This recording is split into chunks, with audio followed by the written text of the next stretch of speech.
Jeffrey here with Tracking Wonder. Wow, what a time, What a time we live in. I have been trying to get perspective, and the ways that I get perspective on our times is by having conversations with people who have different perspectives than me, who know things that I don't, who understand things, the world in ways different from me, by engaging my girls and taking wonder walks and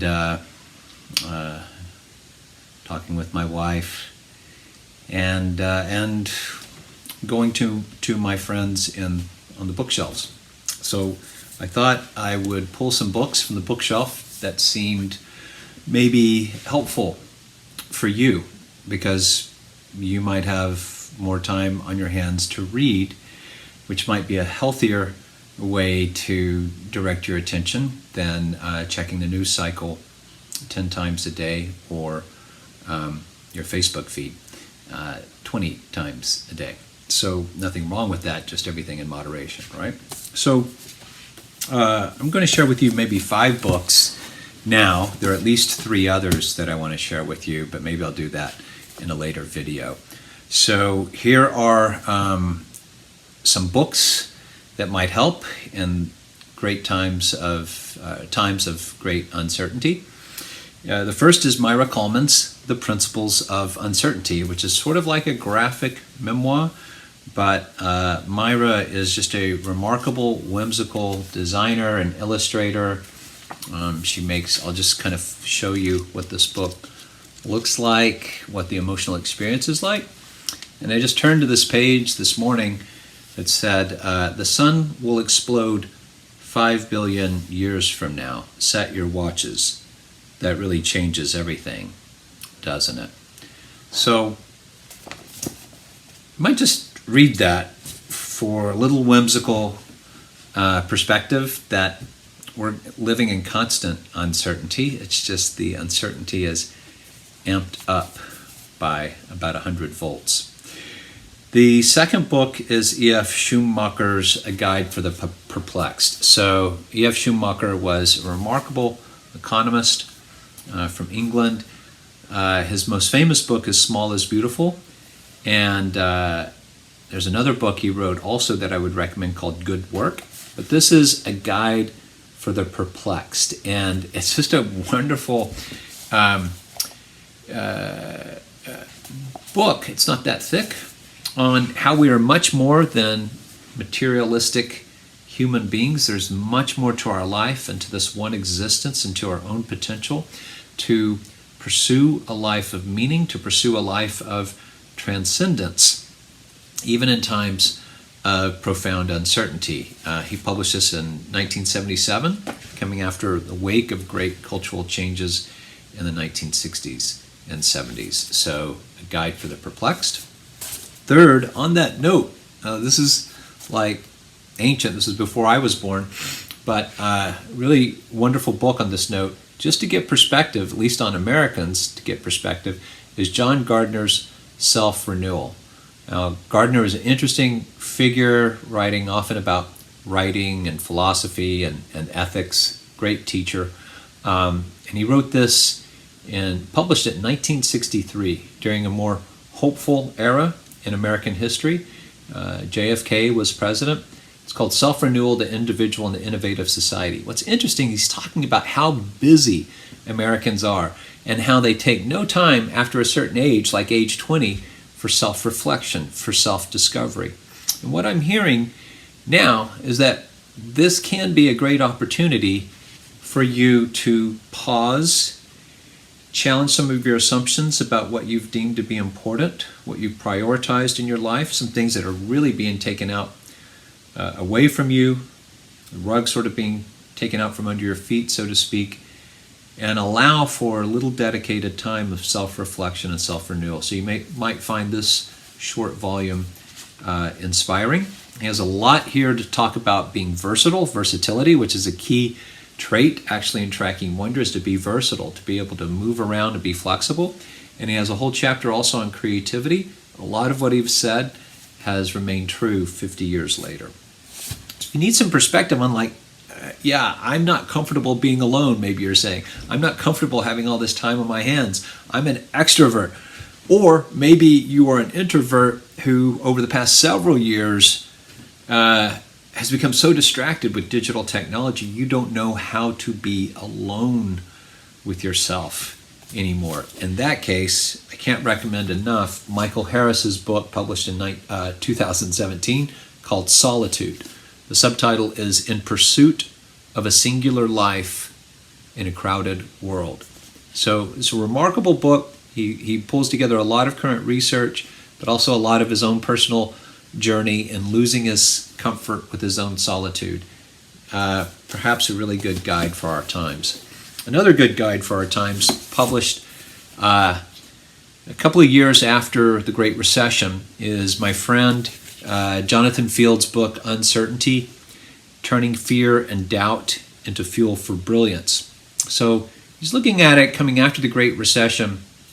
What are our opportunities really for shaping our work, maybe a little entrepreneurial? There's really great wisdom in here, though. I've noticed he's been republishing some excerpts, particularly from the chapter 4, Find Your Certainty Anchors, where he gives some great recommendations for why regular rhythm is really important in times of uncertainty. I know here in our household, we're trying to maintain some sense of regularity, some regular rhythms for ourselves and for our 2 young girls. And let's see, I think the last book for now, okay, I'll give you 3 more. Why not?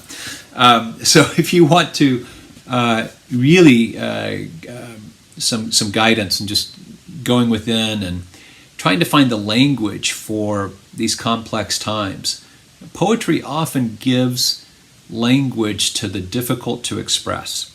And I've certainly been trying to dive into my own well of poetry at times when I feel a complex of emotions simultaneously, right? I'm feeling a sense of fear and worry for my girls, for our community, for our planet.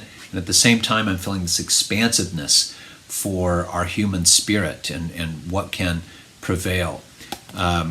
And so this collection of poetry is one of the few that I read cover to cover and come back to over and over again.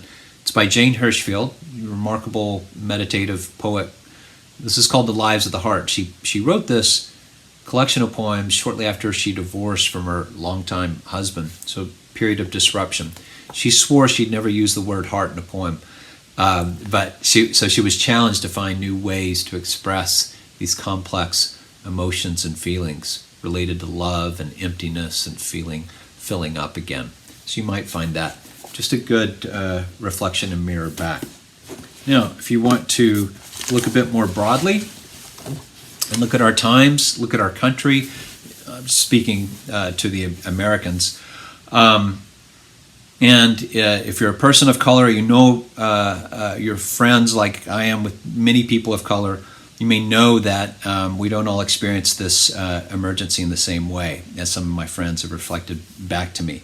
And so I've been going back to James Baldwin's pretty powerful, potent essays, uncollected writings published after he died, called The Cross of Redemption.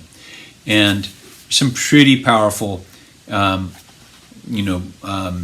bold essays about the United States and race in the 1960s and 70s that really still apply today. And I'm reading this just to remind myself how important it is, and to remind us how important it is that testing and healthcare get out to all people around the planet, regardless of economic means. And I think our governments are responding that way. But we have a lot of issues to take care of. If you want to think collectively, I know it's really hard to think in terms of community when so many of us are self-quarantined, but I'm coming back to books on community and belonging, and I interviewed Jonathan Fields on our Tracking Wonder podcast. I invite you to look at that because we did talk about community and collaboration on that one.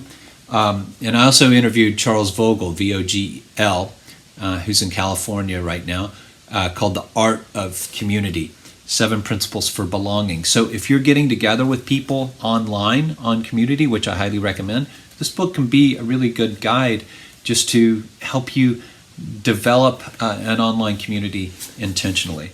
And finally, last book is Patricia Smith's collection of poems. Another one of these I would recommend cover to cover, called Blood Dazzler. Now, this was written shortly after Hurricane Katrina and that disaster. And what's remarkable about this book of poems that I think is accessible to any of you, whether you like poetry or not as a rule, is that she assumes the point of view of the hurricane at its different stages, and then she assumes the point of view of all these different people in New Orleans, including the Houston Astrodome in Houston that took on a lot of people from New Orleans. I think she assumes the point of view of President Bush hovering over on a helicopter. It's really good because it gets us to imagine what's happening across the globe in our own community outside of our own limited point of view. Okay, so that's a lot of books. I'll post them wherever you're seeing this video with some links.